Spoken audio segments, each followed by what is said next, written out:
Sa mabuting balita ngayon, inihayag ni Jesus, kapag naitaas na ninyo ang anak ng tao, malalaman ninyong ako'y si ako nga. Ang pagtaas na tinutukoy ni Jesus ay hindi ang tagumpay sa mata ng mundo.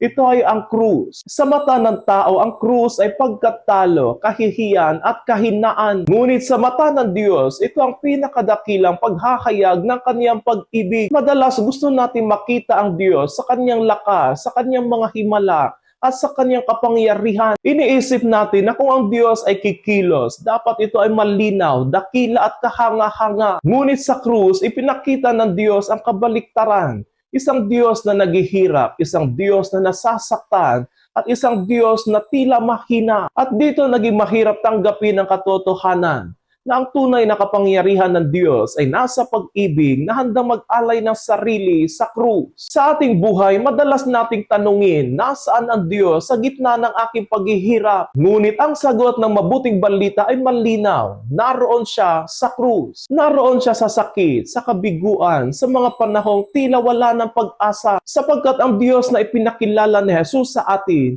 ay hindi Diyos na lumalayo sa paghihirap, kundi Diyos na pumapasok sa ating paghihirap upang iligtas tayo mula roon. Kaya ang paanyaya sa atin ngayon ay baguhin ang ating pagtingin.